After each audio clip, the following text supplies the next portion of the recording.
اعوذ باللہ من الشیطان الرجیم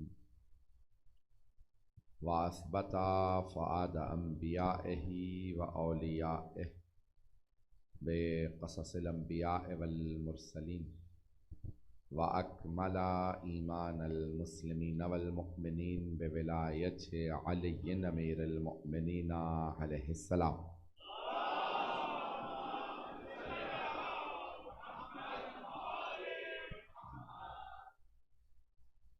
والصلاة والسلام والتحية والإكرام على أفضل الموجودات العبد المؤيد والرسول المسدد المصطفى الأمجد المحمود الأحمد أعني أبا القاسم محمد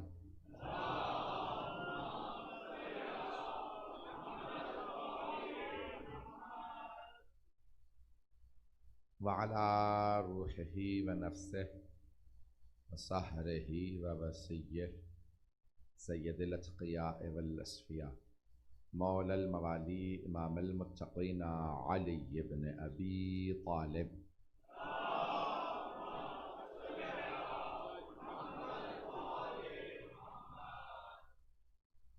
وعلى أوصيائه لا سيما بقية الله في الأرضين روحي وأرواح العالمين لتراب مقدمه الفدا واللعنة الدائمة على أعدائهم أجمعين من الآن إلى قيام يوم الدين أما بعد فقد قال الله الحكيم في كتابه الكريم بسم الله الرحمن الرحيم إنما يريد الله ليذهب عنكم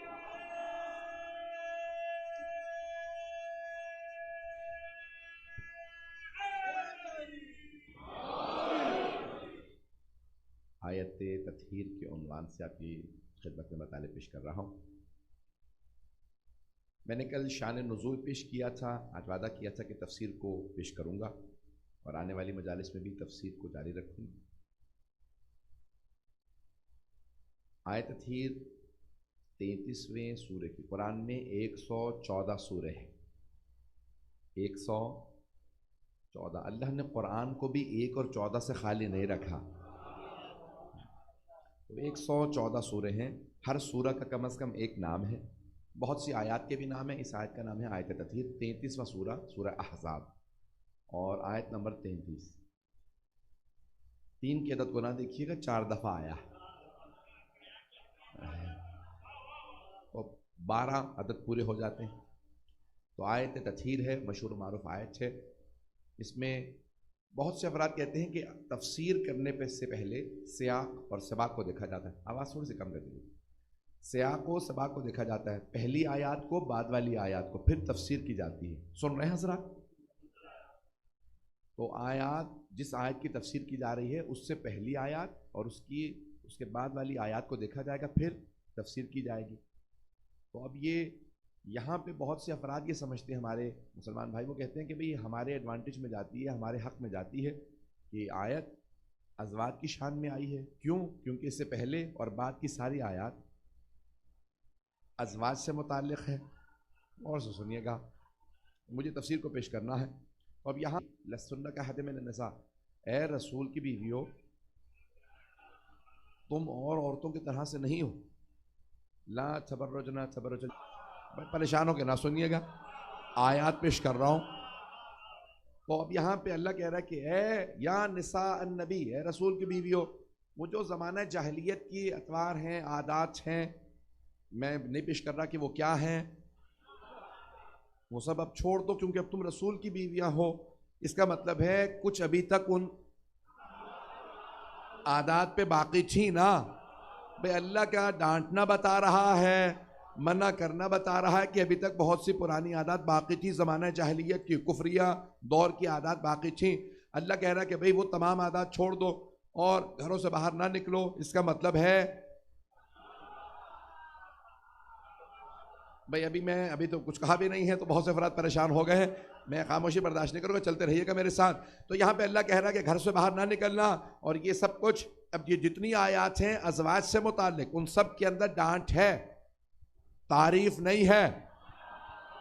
پہلی آیات میں بھی اللہ کہہ رہا ہے گھر سے باہر نکلنا بند کر دو، جاہلیت کے زمان کے تمام عادات اطوار کو چھوڑ دو. اور پھر یہاں تک روایات میں حضرت ام سلمہ نے ان آیات کے بعد مستحب عمرہ تک چھوڑ دیا تھا، عمرے پہ بھی نہیں جاتی تھی. کسی نے پوچھا اے ام المومنین آپ نے عمرہ کیوں چھوڑ دیا؟ کہ تم نے آیات نہیں سنی، اتنی سخت آیات آئی ہیں. عمرہ مستحب ہے، اب میں مستحبات کے لیے گھر سے نہیں نکلتی. خواتین پہ جہاد واجب نہیں ہے. اگر کوئی جنگ کے لیے جا رہی ہو تو پہلے آیت پڑھ لے، جمل پہ نہ چلی جائے. اس زیادہ کھل کے نہیں پڑھوں گا، اشارہ کرتے ہوئے آگے بڑھتا رہوں گا. تو اب یہاں آیات ہیں، میں تفسیر پیش کروں، آیت تفسیر کی اگر سننا چاہیں گے تو اللہ کہہ رہا کہ جتنی بھی پرانی عادات ہے سب کو چھوڑ دو. یا نساء النبی لستن کحد من النساء، دوسری خواتین والے حکام تم پہ نہیں. پھر اللہ فرماتا ہے اگر تم کوئی نیکی کرو گی تو میں اللہ کہتا ہے میں دگنا ثواب دوں گا. پروردگارہ کیوں دگنا ثواب ہوگا؟ کیونکہ ان کی نسبت میرے رسول سے ہے. لیکن یاد رکھنا اگر تم نے کوئی گناہ کیا تو عذاب بھی دگنا ہوگا. یہ تحدید بتا رہی ہے اللہ کی طرف سے، وارننگ بتا رہی ہے کہ یہ معصومہ نہیں ہے. گھبرا کے نہ سنیے گا، یہ وارننگ بتا رہی ہے، یہ اللہ کی طرف سے وارننگ. اگر تم نے گناہ کیا تو عذاب بھی دگنا ہوگا. جب میں ثواب دگنا دے رہا ہوں تو پھر عذاب بھی دگنا دوں گا. اس کا مطلب ہے کہ اللہ وارننگ دے کے بتا رہا ہے یہاں کوئی معصومہ نہیں ہے، ازواج رسول میں کوئی معصومہ نہیں ہے. عزیزان گرامی، تو اب یہ پہلی آیات بعد کی آیات سب میں اللہ نے سخت الفاظ میں کہا اے رسول کی بیویوں کوئی ایسا کام نہ کرنا کہ اللہ سبحانہ و تعالیٰ تمہیں تحدید کرے. سن لیجئے عزیزان گرامی، بہت سے افراد یہ کہتے ہیں کہ نہیں اللہ سبحانہ و تعالیٰ نے قرآن میں ڈانٹا لیکن اس کے بعد سب کچھ معاف کر دیا. عزیزان گرامی، خدا نہ خواستہ کوئی میں یا کوئی بھی ہو ممبر سے کسی صاحب کو ڈانٹ دے اور پھر بعد میں کونے میں لے جا کے معاف کیجیے گا میں اس وقت غصے میں تھا. جس مومن سے معافی مانگی جائے گی تو وہ کہیں گے مولانا سب کے سامنے آپ نے میری توہین کی ہے، سب کے سامنے معافی مانگی ہے. کچھ لوگ پہنچ گئے ہیں اور کچھ لوگ چاہیے رہیں کہ میں انہیں انگلی پکڑ کے پہنچاؤں، تو میں انگلی پکڑ کے بھی پہنچانا جانتا ہوں. عزیزان گرامی، یہاں پہ اگر اللہ سبحانہ وتعالیٰ نے سب کے سامنے کہا یا نساء النبی اے رسول کی بیوی ہو تم اور عورتوں کی طرح سے نہیں ہو، دوسری خواتین کی طرح سے نہیں ہو. عزیزان گرامی، اگر اللہ سبحانہ وتعالیٰ سب کے سامنے کہہ رہا ہے کہ اگر تم نے گناہ کیا اور سورہ تحریم میں کہہ رہا ہے رسول کی 2 بیویوں تمہارے دل ٹیڑے ہو گئے ہیں، فقط سقط قلوبکما اے رسول کی 2 بیویوں تمہارے دل ٹیڑے ہو گئے. صحیح بخاری میں 3 روایات ہیں ان 2 بیویوں سے متعلق. اللہ کی عادت نہیں کہ نام بتائے، اللہ کردار بتاتا ہے، صفات بتاتا ہے، تلاش آپ کو مجھے خود کرنا ہوتا ہے. اللہ کہہ رہا ہے تمہارا ولی وہ ہے جس نے حالت رکوع میں زکوٰۃ دی ہے. وہ صفات ایسی بتاتا ہے کہ تلاش خود کرنا ہوتا ہے. اب اللہ کہہ رہا ہے اے رسول کی 2 بیوی تمہارے دل ٹیڑے ہو گئے. راوی ہیں دوسرے خلیفہ، ان سے کسی صحابی نے کہا کہ اے خلیفہ یہ بتائیے یہ 2 بیویاں کون سی ہیں جن کے دل ٹیڑے ہو گئے؟ وہ راوی خود کہتا ہے میں نے انتظار کیا وہ وضو کر رہے ہوں تب پوچھوں.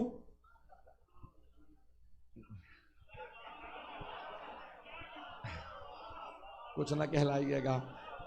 وہ راوی کہتے ہیں میں نے انتظار کیا کہ وہ وضو کی حالت میں ہو تاکہ میں سوال کروں. تو لوگوں نے پوچھا آپ وضو کا انتظار کیوں کر رہے تھے؟ کیونکہ وہ غصے کے بہت تیز سے، میں اس بات سے ڈر رہا تھا کہیں ایسا نہ ہو کہ میری پٹائی کر دیں، کیونکہ وہ اکثر لوگوں کی پٹائی کر دیا کرتے تھے. تو کہا کہ میں نے انتظار کیا وضو کی حالت میں ہوگا. جب وہ وضو کر رہے تھے میں نے سوال کیا کہ یہ 2 بیویاں کون سی ہیں؟ کہا ایک مرتبہ مجھے دیکھا، کہا میرے دوست کی بیٹی اور میری بیٹی. انہوں نے کہا کہ ہماری 2 بیٹیوں سے متعلق ہے. تو اب یہ صحیح بخاری میں موجود ہے 3 روایات، تینوں انہی سے ہیں، تینوں میں انہوں نے ان دونوں کا نام لیا.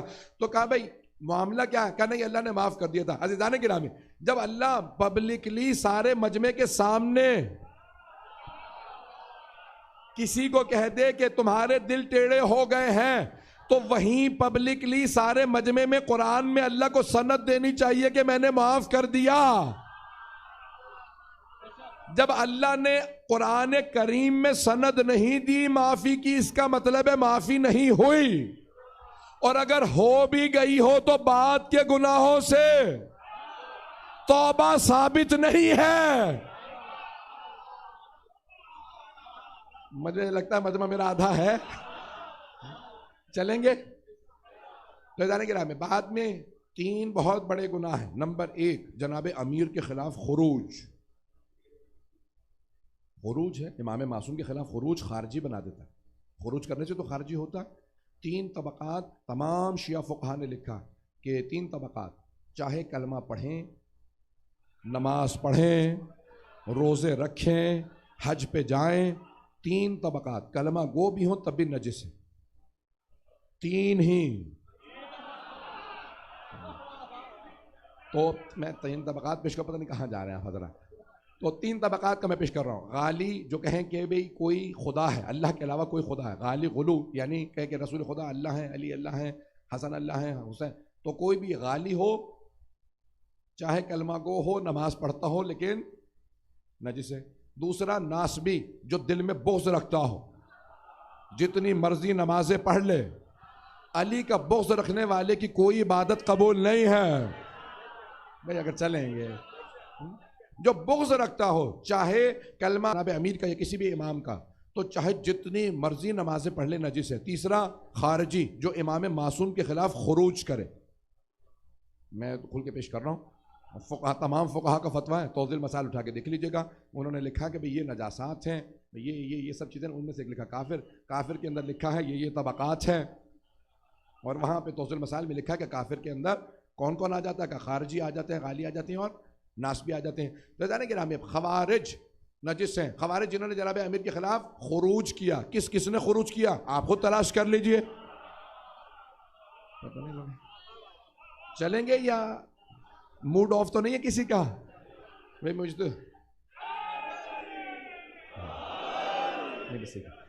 تو جانے کے نام اب میں پیش کر رہا ہوں آپ کی خدمت میں، مجھے تفسیر کو پیش کرنا تھا۔ تو اب یہ آیت تطہیر، جس میں پہلے اور بعد کی آیات ازواج سے متعلق ہیں، تو بہت سے لوگ کہتے ہیں کہ نہیں، آیت تطہیر ازواج سے متعلق ہے۔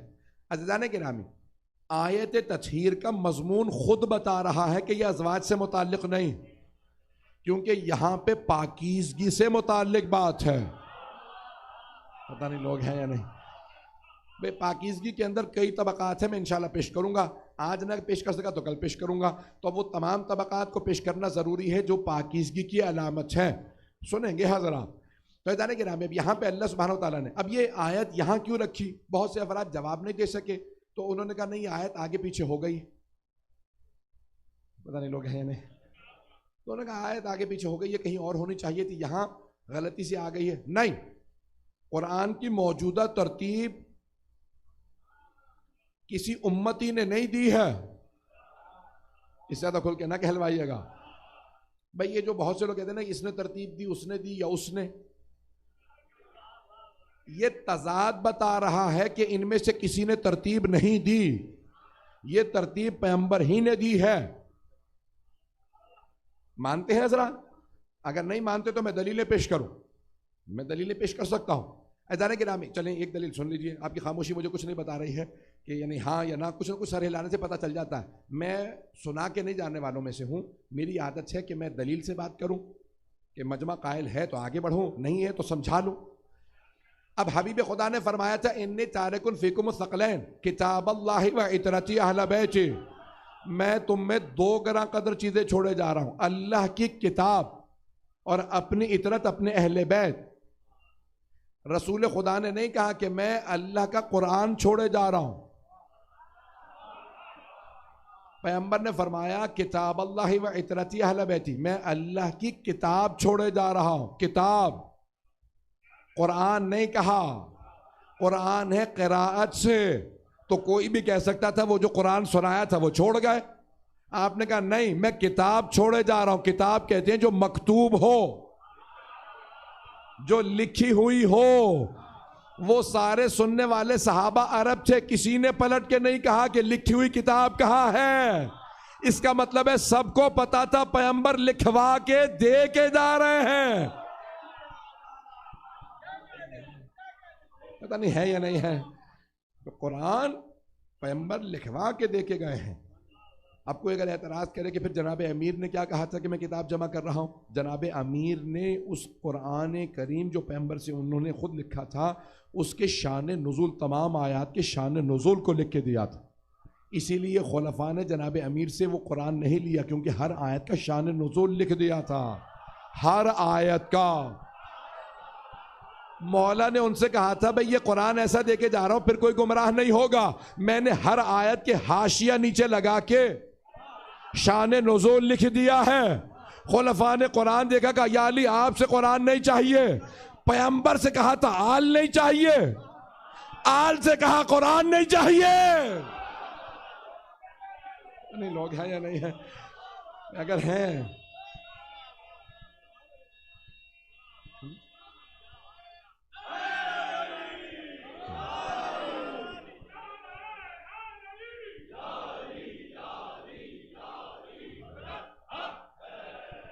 توجہ ہے نا. تو اب رسول اسلام سے کہا حسبنا کتاب اللہ، ہمیں اللہ کی کتاب کافی ہے. اچھا جس نے سب سے پہلے نعرہ لگایا تھا نا ہمیں کتاب کافی ہے، سب سے پہلے وہی در امیر المومنین پہ آیا تھا. جب کسی نے سوال کر لیا کہ بھئی یہ ہمیں قرآن سے دکھاؤ، ایک یہودی نے کہا کہ بھئی میں یہودی ہوں مجھے قرآن سے یہ جواب چاہیے، ہے نا واقعہ ذہنوں میں. تو جب کہا نا اس یہودی نے مجھے قرآن سے جواب چاہیے، تو انہوں نے کہا بھئی تم تو یہودی ہو، تمہیں قرآن سے جواب کیوں چاہیے؟ انہوں نے کہا میں یہودی ہوں، آپ تو یہودی نہیں ہیں، آپ قرآن سے جواب دیجئے. تو انہوں نے دوست سے کہا بھئی یہ قرآن میں جواب نہیں مجھے مل رہا، کہا پھر چلو علی کے پاس چلتے ہیں، علی بتا سکتے ہیں. تو جناب امیر سے کہا کہ یا علی قرآن سے دکھائیے. مولا نے کہا تم نے تو کہا تھا قرآن کافی ہے، پتہ نہیں لوگ ہیں یا نہیں. تو مولا نے انہی کے ہاتھ سے قرآن لیا، کھولا، کہا یہاں پہ جواب ہے. کہا یا علی آپ نے بغیر دیکھے کیسے بتایا؟ کہا اگر دیکھ کے بتاؤں تو وارث قرآن ہی نہیں. چلیے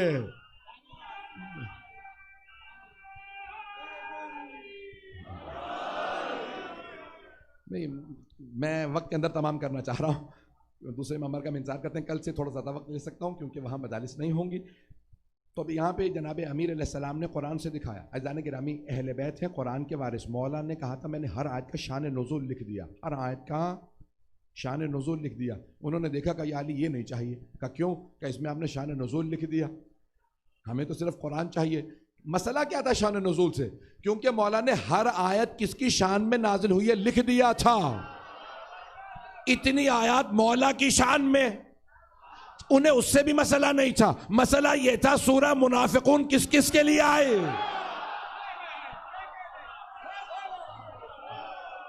سورہ احزاب میں تذکرہ آیا کون کون بھاگا تھا. پتہ نہیں لوگ ہیں یا نہیں.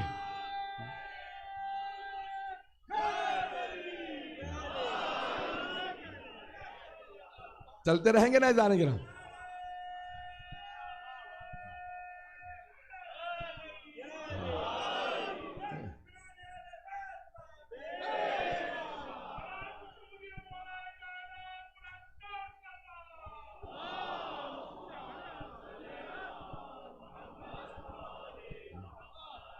پہنچ رہے ہیں ذرا. گرامی مولا نے تمام آیات کا شان نزول لکھ دیا تھا. اچھا بہت سی تو اللہ نے جنگوں کا تذکرہ بھی کر دیا کہ احد کا نام بھی لیا ہے، کون کون احد سے بھاگا تھا. اچھا اللہ نے نام نہیں بتایا، مولا نے نام تک لکھ دیے تھے. یہ آیت اس کے لیے آئی ہے، یہ آیت اس کے لیے آئی. انہوں نے کہا یہ ہمیں قرآن نہیں چاہیے کیونکہ اس میں شان نزول لکھا ہوا، ہمیں شان نزول نہیں چاہیے. آیات کا ہم جو مرضی تفسیر کر لیں، ہم جو مرضی بتاتے پھریں. اب جناب امیر نے کہا نہیں میں لکھ دیتا ہوں، آنے والی نسلوں تک کے لیے آسان ہو جائے گا. انہوں نے کہا نہیں آپ سے قرآن نہیں چاہیے. مولا نے کہا ٹھیک ہے اب کبھی نہیں دوں گا. مولا نے قرآن کو اپنے ہاتھ سے ایک زرد رنگ کے کپڑے میں لپیٹا، مہر لگائی اور ایک مرتبہ رکھ دیا. کہا یا علی یہ قرآن کیا کیجئے گا؟ کہا یہ میرا بیٹا مہدی لائے گا. اب پتہ چلا جب امام زمانہ آئیں گے بڑے بڑوں کے راز کھل جائیں گے. اذان کے نام میں آیات کا شان نزول بڑا ضروری ہے. میں تفسیر پیش کر رہا ہوں تو اب اگر سننا چاہیں گے تو میں یہاں پہ پیش کرنا چاہ رہا ہوں کہ اب یہاں ازواج سے متعلق آیات ہیں. بہت سے کوششیں کرتے ہیں کہ نہیں آیت تطہیر آگے پیچھے ہو گئی ہے. نہیں، آیت تطہیر وہی ہے جہاں ہونی چاہیے تھی. عزیزان گرامی 3 دلیلیں دوں گا کہ یہ وہی ہے جہاں پہ ہونی چاہیے تھی. عربی میں ایک اصطلاح ہے جملہ معترضہ، میم عین تے رے ضاد ہے، معترضہ سنیں گے نا؟ جملہ معترضہ. بعض اوقات عرب یہ کہتے ہیں بہت ضروری اگر پیغام ہو، بہت ضروری بات ہو تو اسے خاص جگہ پہ چن کے رکھا جاتا تاکہ یہ الگ سے نظر آئے. پتہ نہیں لوگ ہے یا نہیں. اسے کہتے ہیں جملہ معترضہ. جملہ معترضہ مثال کے طور پہ یہ پورے قرآن کا اسلوب ہے. اللہ جب بھی ضروری بات کہنا چاہتا تو کہیں ایک مضمون کے بیچ میں وہ آیت رکھتا، وہ آیت الگ سے نظر آتی ہے. نظر آتی ہے کہ یہ آیت کچھ اور ہے. ایک سادہ سی مثال دے دو، غور سے سنیے گا. اللہ کہے گا فرعون نے خدائی کا دعویٰ کیا تھا، فرعون بنی اسرائیل کے بچوں کو قتل کر دیتا تھا، فرعون بڑا ظالم تھا، موسیٰ کلیم اللہ تھا.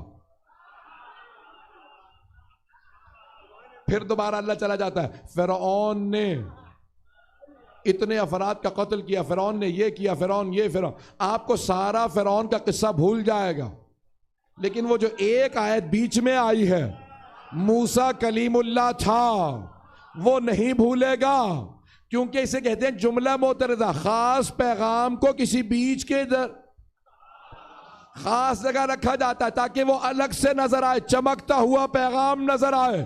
آیت تطہیر کو اللہ نے بالکل صحیح جگہ رکھا ہے. کسی اور جگہ ہوتی تو لوگ پھر کہتے ازواج سے متعلق ہو سکتی ہے. اس جگہ سب کہیں گے نہیں یہ ازواج سے متعلق نہیں ہو سکتی، وہاں ڈانٹ ہے یہاں فضیلت. پتہ نہیں لوگ ہیں یا نہیں ہے. بات واضح ہو رہی ہے. دوسری دلیل، جتنی پچھلی آیات ہیں اور جتنی بعد کی آیات ہیں آیت تطہیر سے پہلے، ان سب میں مؤنث کے صیغے ہیں. لستنا، پتہ نہیں لوگ ہیں یا نہیں. لستنا کہت من النساء کننا ہنن کننا نہیں. گرامی ازواج ساری ہیں خواتین، تو اللہ نے مؤنث کے صیغے استعمال کیے. یہ ازواج سے متعلق نہیں ہے، نہیں تو یہاں پہ بھی مؤنث کے صیغے آتے. یہاں مذکر کے صیغے بتا رہے ہیں کہ یہ خواتین سے متعلق نہیں ہے. عربی زبان کا قانون یہ ہے کہ اگر ساری خواتین ہوں تو مؤنث کے صیغے، سارے مرد ہوں تو مذکر کے صیغے، اور اگر مرد و خواتین دونوں ہوں تب بھی مذکر کے صیغے. توجہ توجہ. پھر بہت سے علماء نے بحث کی ہے، اگر اکثریت خواتین کی ہو تو مؤنث کے صیغے، اور اگر اکثر مردوں کی ہو تو مذکر کے صیغے. اب یہاں 14 میں ایک بی بی ہے، باقی مرد ہیں، اس لیے مذکر کے صیغے. اگر ازواج سے متعلق ہوتی تو مؤنث کے صیغے ہوتے.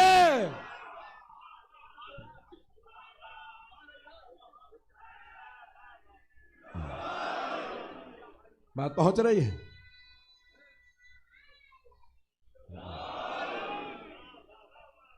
اب تیسری دلیل پہ مجھے وقت چاہیے اگر سننا چاہیں.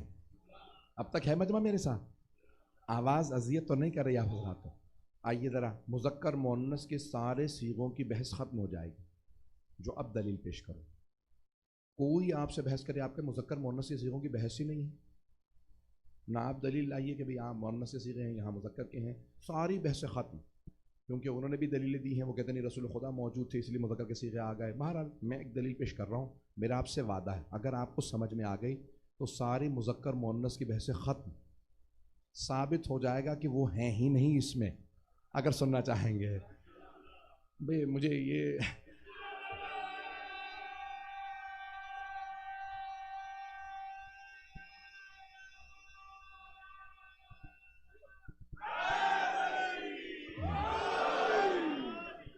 آئیے ذرا شاید آپ تمام حضرات کے لیے ایک نئے پہلو سے پیش کروں کہ آپ نے یہ نہ سنا ہو. میں نے آج تک کسی سے ممبر سے اس بحث کو اس طرح سے نہیں سنا ہے.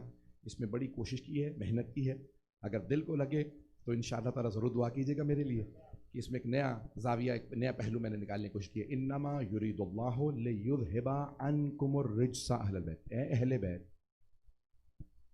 اللہ کا تو بس یہ ارادہ ہے کہ آپ سے رزق کو دور رکھے، آپ سے رزق کو دور رکھے، آپ سے رزق کو۔ اب یہاں اگر ہم رزق سمجھ جائیں تو عرف الاشیاء باضدادها، مولا علی کا فرمان ہے کہ چیزوں کو ان کی ضد سے، ان کے الٹ سے پہچانا جاتا ہے۔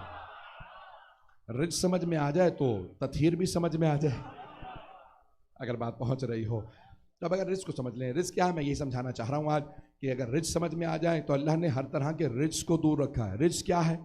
تو اب آئیے ذرا دیکھتے ہیں۔ رے، جیم، سین، 3 حروف پہ مشتمل ہے۔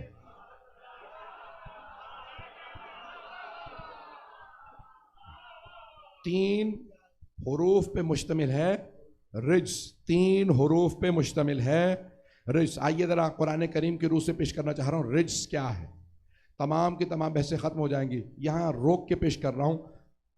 آیت اللہ جوادی عاملی کی ایک بحث، استاد جوادی عاملی آیت اللہ بہت بڑا نام ہے ہمارے حوزہ علمیہ قم کا، سب سے بڑے مفسر مانے جاتے ہیں اس دور کے، 100 جلدوں پہ تفسیر قرآن لکھ رہے ہیں، نام ہے تسنیم۔ تسنیم قرآن میں سورہ مطففین میں آئے تھے وَمِزَاجُهُم مِّن تسنیم، جنت کا پانی تسنیم سے بنا ہوگا۔ تو بہرحال نسیم جیسے ہے اس طرح سے تسنیم، یعنی ایک بہت خوشبو والا پانی ہے جنت کا۔ تو یہاں پہ انہوں نے اپنی تفسیر کا نام رکھا تسنیم، 100 جلدوں پہ مشتمل ہے، ضخیم، 50 سے زیادہ جلدیں چھپ چکی ہیں۔ انہوں نے آیت آپ پریشان ہو گئے، تو اب انہوں نے آیت تطہیر پہ بحث کی ہے آغا جوادی عاملی نے، بہت لمبی بحث ہے، میں تو خلاصہ کر کے پیش کر رہا ہوں۔ وہ کہتے ہیں اللہ فرما یہ رہا ہے اے اہل بیت، اللہ آپ سے رزق کو دور رکھے گا۔ کہا اس پہ بڑے غور کی ضرورت ہے، اللہ نے یہ نہیں کہا اے اہل بیت، اللہ کا ارادہ یہ ہے کہ آپ کو رزق سے دور رکھے۔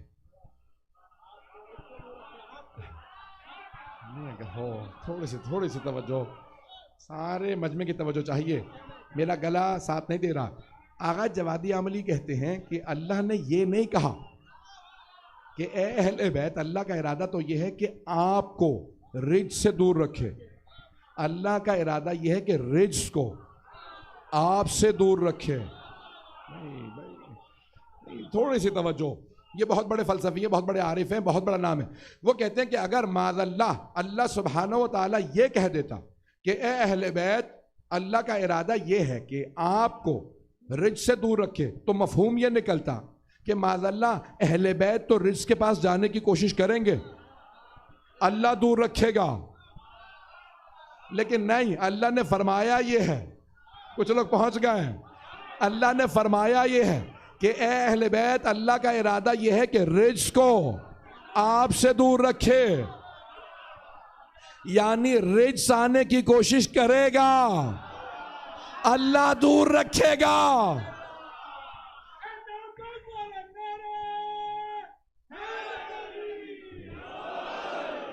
توجہ بھئی، سارے مجمع کی توجہ ہو۔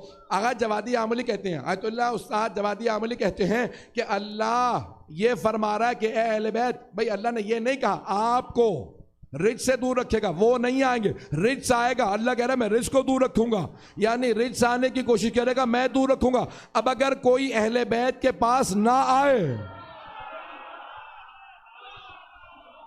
تو سمجھ جائے نا وہ رزق ہے، اللہ نے رزق کو دور رکھا ہے، جسے اللہ نے دور رکھا اسے میں اور آپ کیسے لا سکتے ہیں؟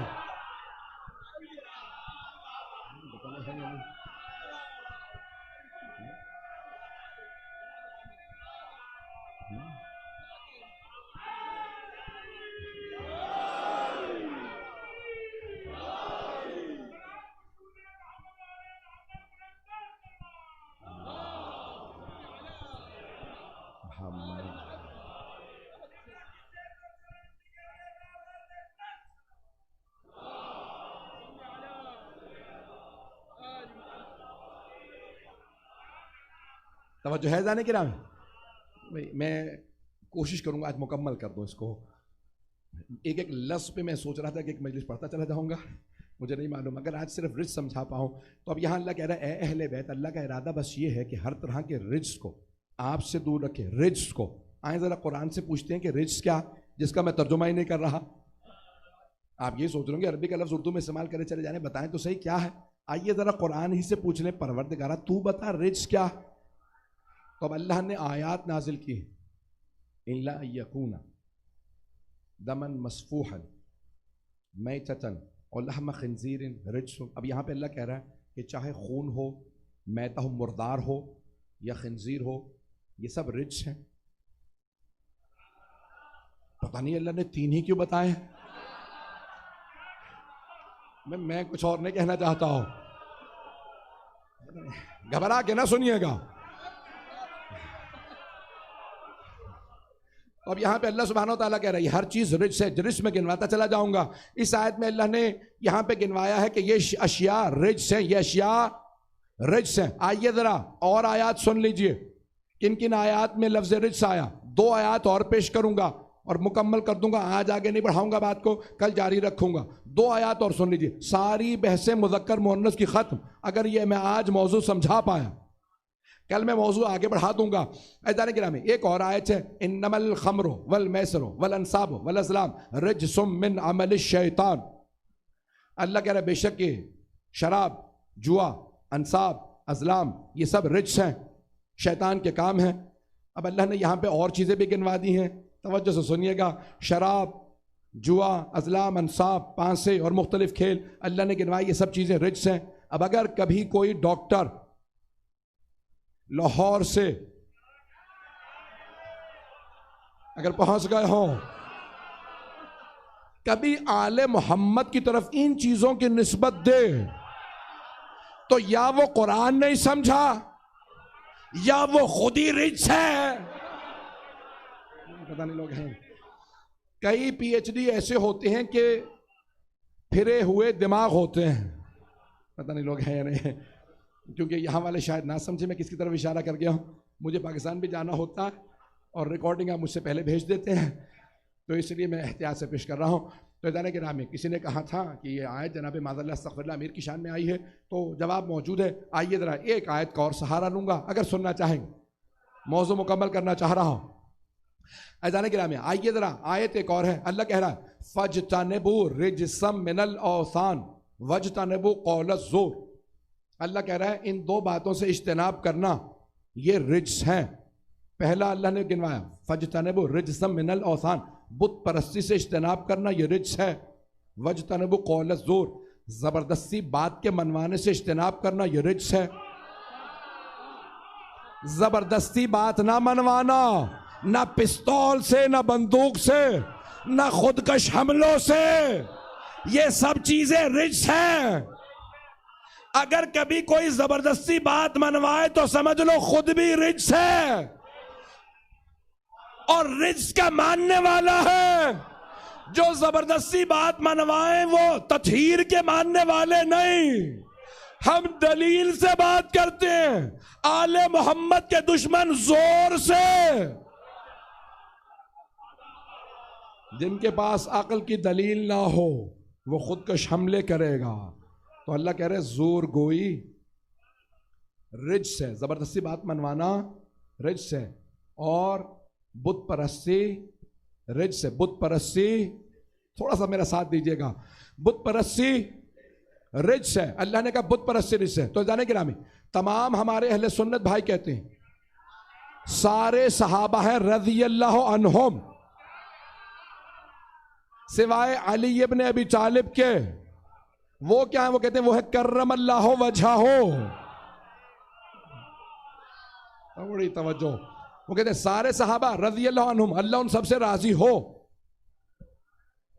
بھئی یہ دعائیں خود بتا رہی ہیں، ابھی تک راضی نہیں ہیں. وہ کہتے ہیں سارے صحابہ ہیں رضی اللہ عنہم، علی ہیں کرم اللہ وجہہ، اللہ نے ان کے چہرے پہ کرم کیا. انہی سے پوچھتے ہیں کیا کرم کیا؟ وہ کہتے ہیں سارے صحابہ پیغمبر کے اعلان رسالت سے پہلے بتوں کو سجدے کرتے تھے.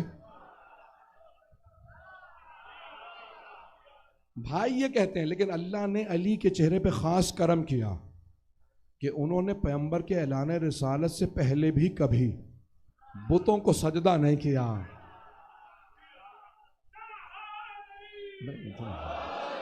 میں نے نتیجہ نہیں دیا. پروردگار بس اتنی طاقت ہو کہ میں گلے سے بات پہنچا پاؤں.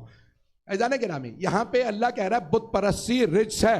بھائی یہ کہتے ہیں سارے صحابہ بتوں کو سجدے کرتے تھے سوائے علی کے. علی نے کبھی بھی بتوں کو سجدہ نہیں کیا, یہ اللہ نے ان کے چہرے پہ کرم کیا. اللہ قرآن میں کہہ رہا ہے بت پرستی رجس ہے, اور اللہ نے ہر رجس اہل بیت سے دور رکھا. اب اگر سمجھنا ہو کون ہے اہل بیت میں اور کون نہیں ہے, ان کی سابقہ زندگی دیکھ لیں. جو مشرک رہا, بت پرست رہا, وہ اہل بیت میں نہیں ہے, کیونکہ اللہ کہہ رہا ہے اس کا ارادہ یہ ہے کہ اہل بیت سے رجس کو دور رکھے. ہم نے علی کی زندگی کو دیکھ لیا, انہوں نے کبھی بت پرستی نہیں کی. اب جس پہ اختلاف ہے, یہ ہے اہل بیت میں یا نہیں, ان کی سابقہ زندگی دیکھیے. جو بت پرست رہا ہو وہ اہل بیت میں نہیں, چاہے وہ مرد ہو.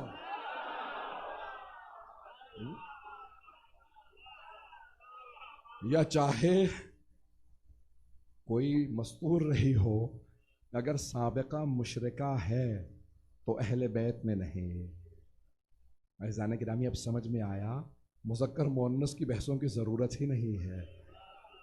جو سابقہ مشرک ہیں وہ اہل بیت میں نہیں ہے, کیونکہ اللہ نے ملاک بتا دیا ہے کہ اللہ نے ہر طرح کا رجس دور رکھا. ابھی بھی شاید بہت سے افراد پریشان ہیں. اللہ کہہ رہا ہے میرا ارادہ یہ ہے کہ میں ہر طرح کے رجس کو دور رکھوں. کس سے؟ اہل بیت سے. اس کا ارادہ کیا ہے؟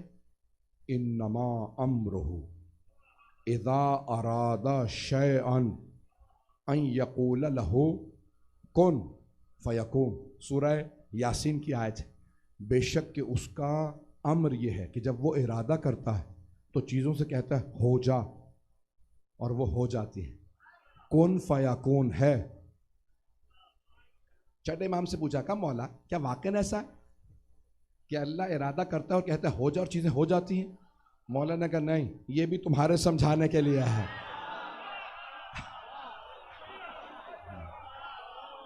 یہ بھی تمہارے سمجھانے کے لیے.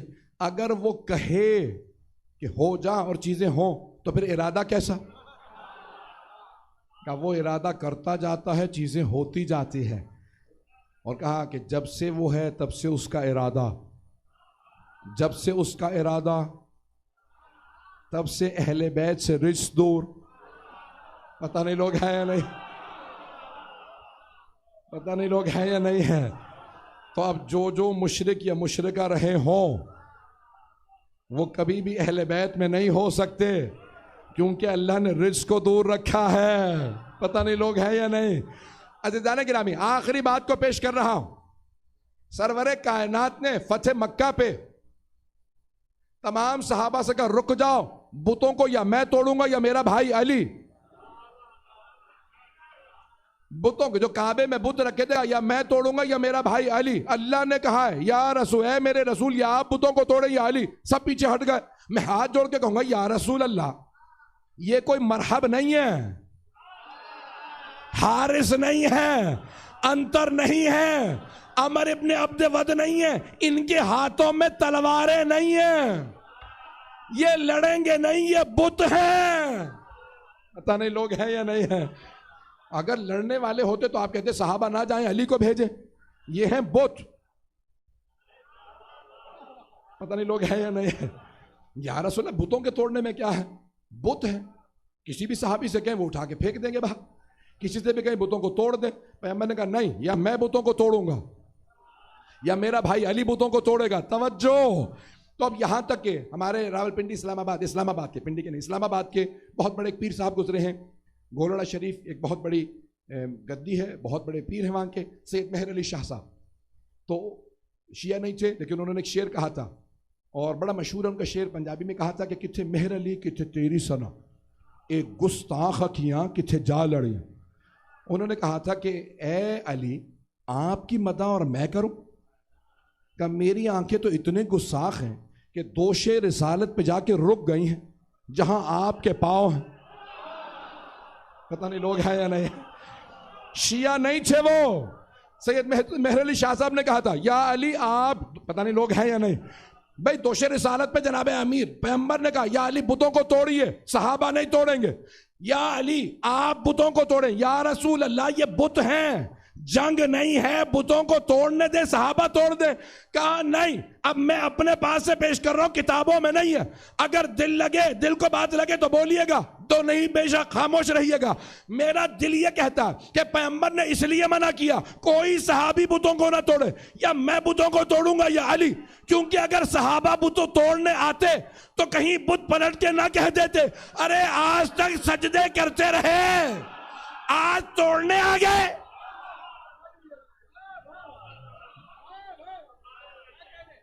بتوں کو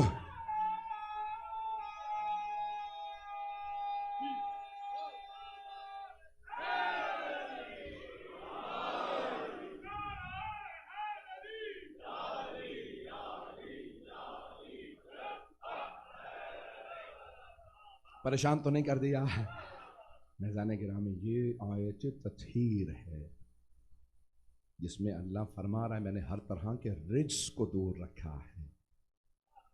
کردار دیکھتے چلے جائیے, آپ کو اندازہ ہوتا چلا جائے گا کن کی پوری زندگی پاک ہے اور کن کی زندگی میں رجس موجود ہے. میزان گرامی, ہم آل محمد کے ماننے والے. بس میں انشاءاللہ, مجھے اشارے مل رہے ہیں کہ وقت نہیں ہے اور دوسری جگہ پہنچنا بھی ہے.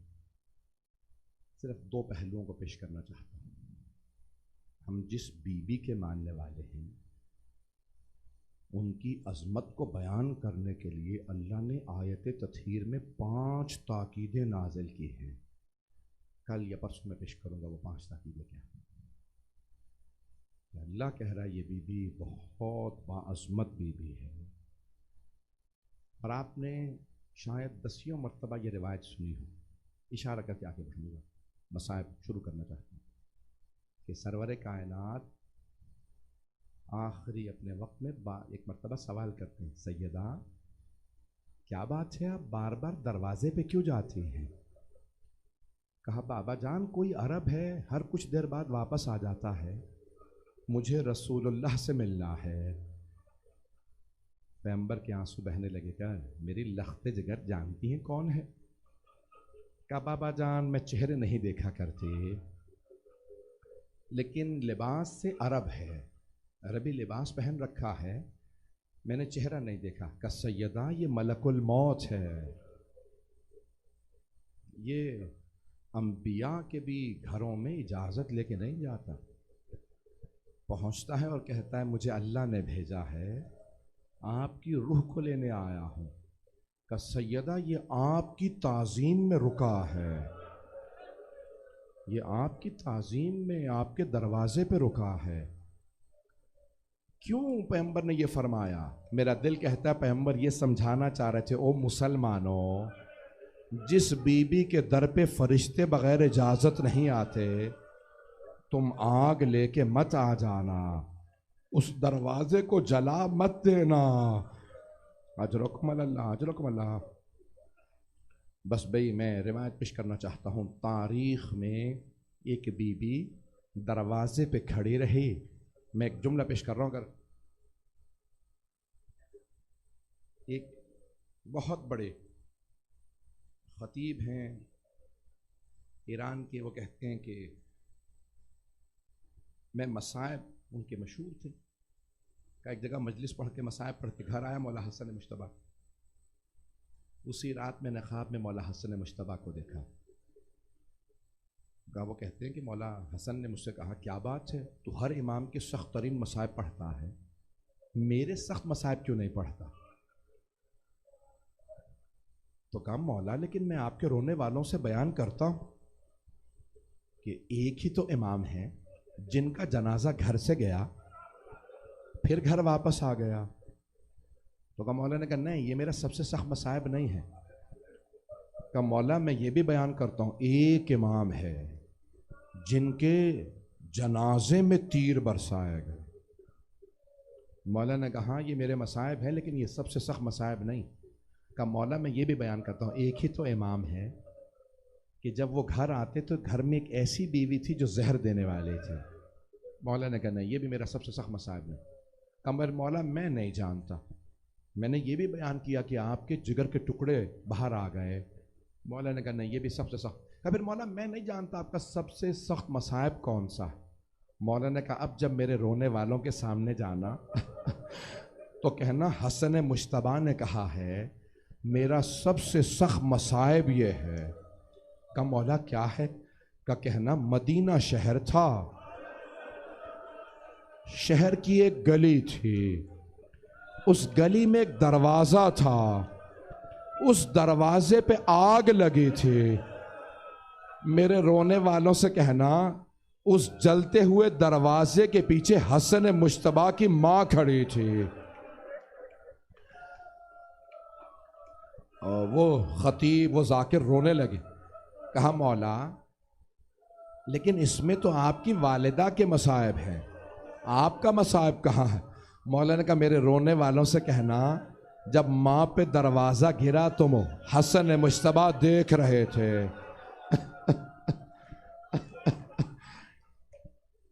کہ میرے رونے والوں سے کہنا میں دیکھ رہا تھا، بس میں اشارہ کروں گا اور آگے بڑھ جاؤں گا، اگر دیکھ سکے تو میری طرف دیکھیے گا، میں نے تمام کر دیا۔ مولا حسن مجتبیٰ کہتے ہیں کہ جب دروازے پہ کوئی آیا تو میری ماں چکی پیس رہی تھی، کسی نے دروازے پہ دستک دی، کہا علی کو باہر نکالو ہم بیعت لینے آئے۔ مولا شان نزول لکھ رہے تھے، حجرے کے اندر تھے۔ امام حسن مجتبیٰ کہتے ہیں میری ماں نے برقع اٹھایا، سر پہ رکھا، تیزی سے دروازے کی طرف بڑھیں، دونوں ہاتھ دروازے پہ رکھے، کہا رک جاؤ میں تمہارے نبی کی بیٹی ہوں۔ کہا ایک ملعون نے دروازے کو پھر بھی آگ لگا دی اور کہا چاہے نبی کی بیٹی ہو دروازہ کھولو۔ بی بی نے کہا رک جاؤ میں تمہارے نبی کی بیٹی دروازے کے پیچھے ہوں۔ جیسے ہی آگ لگی، آخری جملہ سن لیجئے، ایک ملعون نے دروازے کو لات ماری۔ مولا حسن کہتے ہیں جلتا ہوا دروازہ میری ماں پہ گرا۔ بی بی نے آواز فضا الیکی، فضا جلدی آ میرا محسن شہید ہو گیا۔ الا لعنت اللہ علی القوم الظالمین۔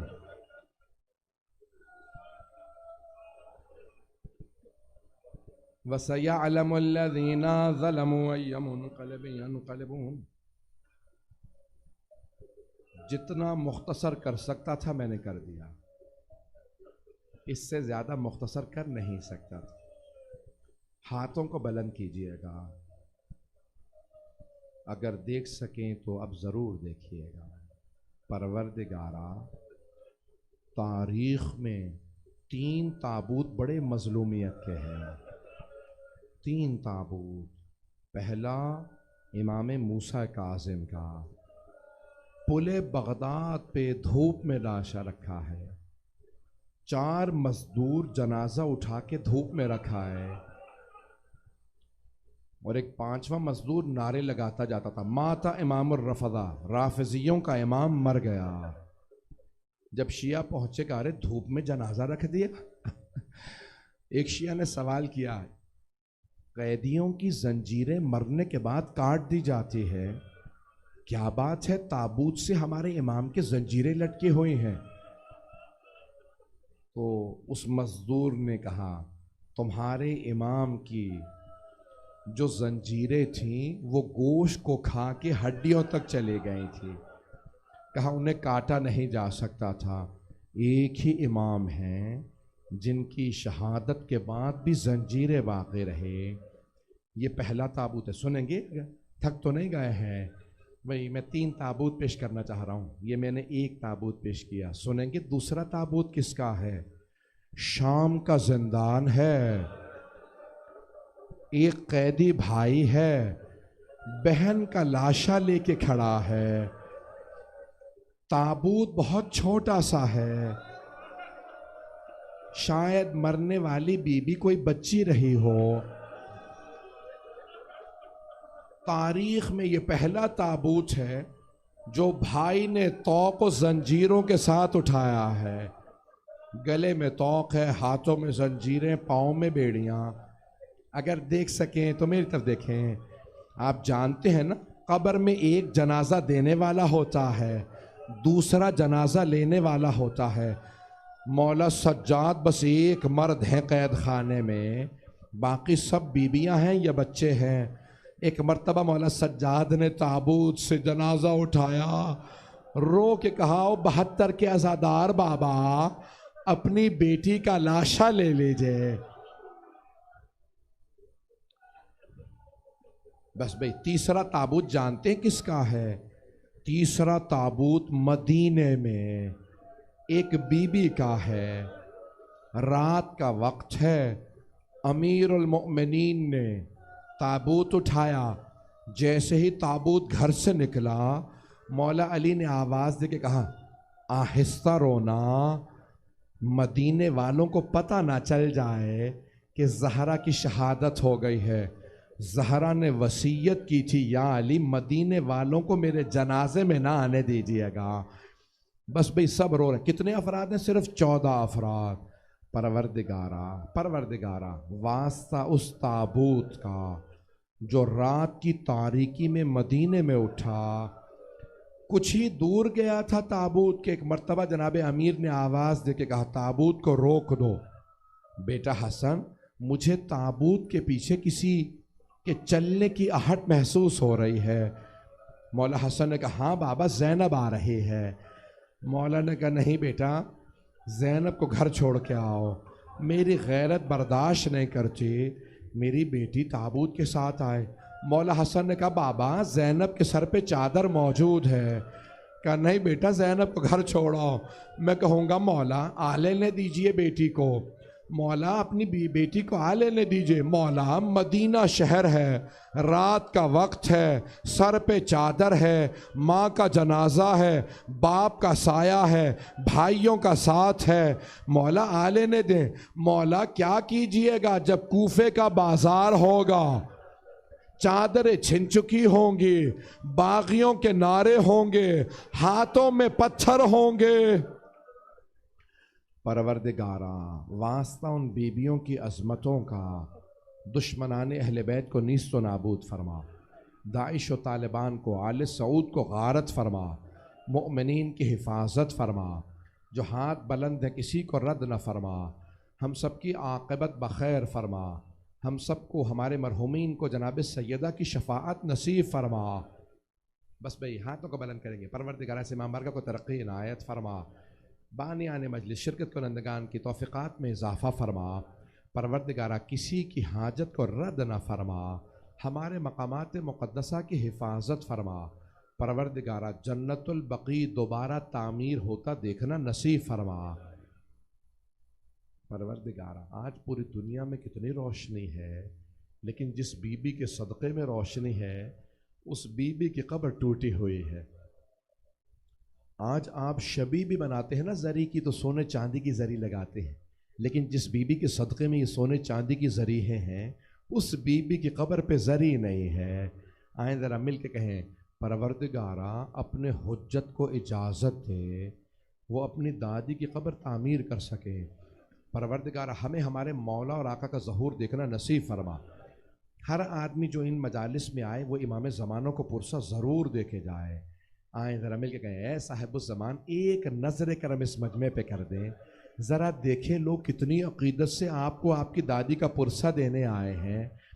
لیکن مولا میں ہاتھ جوڑ کے گستاخی نہیں کرنا چاہتا، لیکن ایک آپ سے بات کہنا چاہتا ہوں. مولا اے مولا، جناب سیدہ کے بچوں کو کسی نے تماچے نہیں مارے تھے، لیکن مولا شام غریبہ میں مولا حسین کی بیٹی کو تماچے بھی مارے گئے. پروردگارہ ان بیبیوں کی عظمتوں کا واسطہ ہمیں امام زمانہ کا ظہور دیکھنا نصیب فرما. ربنا تقبل منا انک انت السمیع العلیم بحق محمد وآلہ الطیبین الطاہرین المعصومین. ماتم حسین.